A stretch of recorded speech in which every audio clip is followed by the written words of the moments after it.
Alkisah berdirilah kerajaan yang menghadap ke hamparan Samudra Hindia, kerajaan Sekar Kuning di negeri Tonjeng Beru.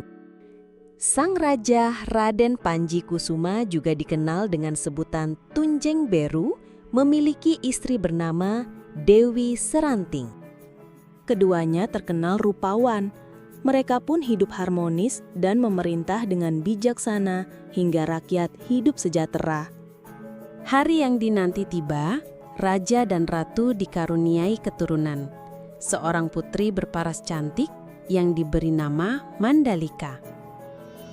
Melihat sikap sehari-hari orang tuanya, Putri Mandalika tumbuh menjadi anak gadis yang santun, rendah hati, dan sangat menyayangi rakyat. Ia bahkan rela membantu warga dengan tangannya sendiri, tanpa memikirkan jika dirinya adalah seorang anak raja. Tak heran jika Putri Mandalika dicintai dan dibanggakan sampai ke pelosok negeri. Siapa sangka cerita dari mulut ke mulut mengenai paras rupawan dan budi baiknya sampai terdengar ke kerajaan-kerajaan yang dekat maupun jauh. Kini Putri Mandalika sudah dewasa.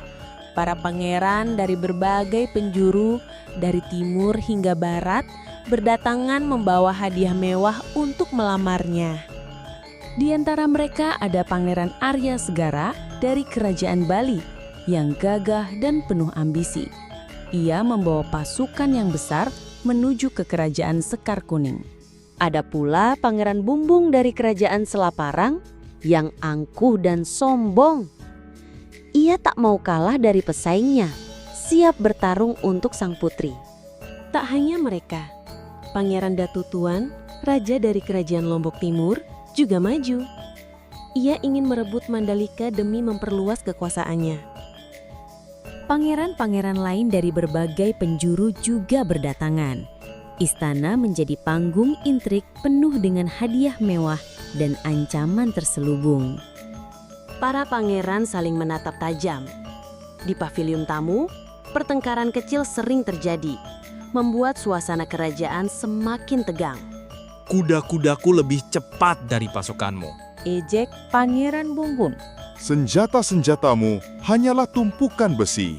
Balas Arya Segara. Rakyat menyaksikan dengan cemas. Mereka takut desa-desa mereka terbakar, sawah-sawah hancur, dan nyawa mereka menjadi korban. Raja dan ratu diliputi kebingungan. Mereka tak bisa menolak para pangeran ini. Menolak berarti mengundang perang besar. Aku harus melakukan sesuatu, bisiknya pada dirinya sendiri, penuh tekad. Putri Mandalika tak tahan. Ia melihat ayahnya menderita dan rakyatnya ketakutan. Suatu malam, Mandalika diam-diam mendatangi pavilion tamu. Ia ingin melihat sifat asli para pangeran di balik kepura-puraan mereka. Jika sampai tak terpilih, akan kuserang kerajaan yang berhasil meminangnya, ujar salah seorang pangeran. Ancaman perang itu menusuk hati Putri Mandalika. Atau akan ku gempur Sekar Kuning jika cintaku ditolak. Kata pangeran lain. Putri Mandalika terkejut. Air matanya jatuh. Hati Putri Mandalika hancur berkeping-keping. Ia kembali ke kamarnya, menyadari lamaran ini bukan tentang cinta, melainkan tentang kekuasaan dan peperangan. Putri Mandalika memutuskan untuk berkonsultasi dengan orang tuanya. Dengan terisak, ia berkata, "Ayah, ibu, aku tak bisa memilih. Setiap pilihan akan membawa kesengsaraan." Raja dan ratu merasakan kebingungan serupa. Mereka menyarankan Mandalika untuk bersemedi, mencari petunjuk dari Sang Maha Pencipta. Apapun jawabanmu, kami akan menerima dan mendukungmu. Kata raja berusaha menenangkan putrinya. Putri Mandalika pun pergi ke tebing pantai segar.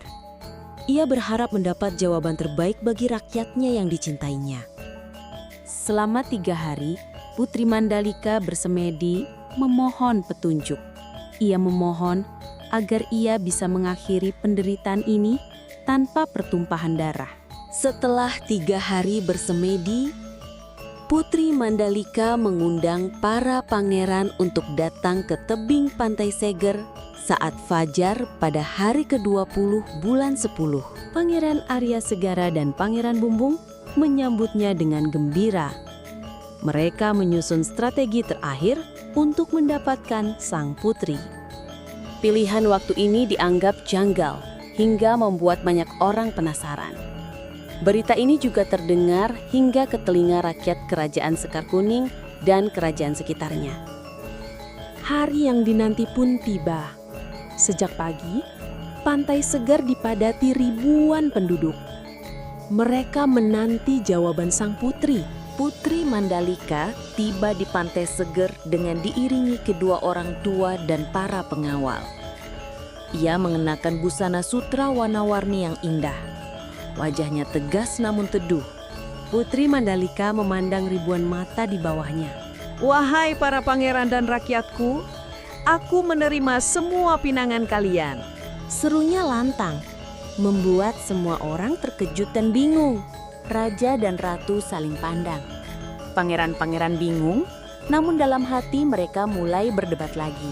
Putri Mandalika melanjutkan, "Memilih satu akan menyebabkan perang besar. Itu bukan kehendakku. Dalam semedi aku melihat perang besar terjadi jika aku memilih. Aku tak ingin melihat rakyat sengsara. Yang kuinginkan hanyalah kesejahteraan rakyat. Para pangeran harus menjadi pemimpin yang lebih baik," katanya. Ia mengucapkan terima kasih pada semua orang lalu berbalik badan menghadap samudra. Tanpa ragu, Putri Mandalika melompat dari tebing. "Putri!" teriak sang raja. Semua terperangah. Tubuhnya jatuh ke laut, disambut ombak besar. Air laut yang tadinya tenang, kini bergelora, menelan kepergiannya. Melihat putri kesayangan jatuh ke laut, raja segera menceburkan diri ke air untuk mencari anaknya. Diikuti oleh para pangeran dan seluruh rakyat yang berkumpul di Pantai Seger. Namun dari ratusan orang yang mencari, tak ada satupun yang menemukan tubuh Putri Mandalika. Tiba-tiba muncul keajaiban dari dalam air, keluar ribuan biota laut serupa pita yang menjuntai berwarna-warni. Warnanya sama dengan kain sutra yang dikenakan Putri Mandalika.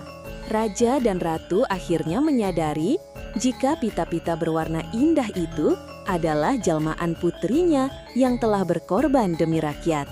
Akhirnya, raja dan ratu memerintahkan rakyat untuk mengumpulkan pita-pita itu dan membawanya pulang.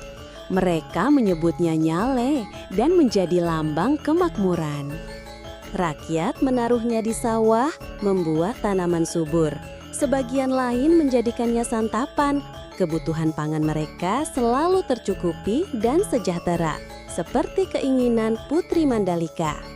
Sedangkan para pangeran pulang tanpa membawa permaisuri. Namun, mereka menjadi pemimpin yang menghargai dan menghormati rakyatnya, serta berkorban bagi mereka seperti yang dilakukan Putri Mandalika. Pesan moral dari kisah ini, kita belajar untuk bersikap rendah hati dan memikirkan orang lain meski dikaruniai banyak kelebihan dalam hidup. Selalu mengambil keputusan bijaksana demi kebaikan. Di sisi lain, tetap ikhlas dan berserah diri pada Yang Maha Kuasa. Dari para pangeran, ada amanat untuk menjauh dari kesombongan dan perilaku narsistik yang hanya akan membawa musuh.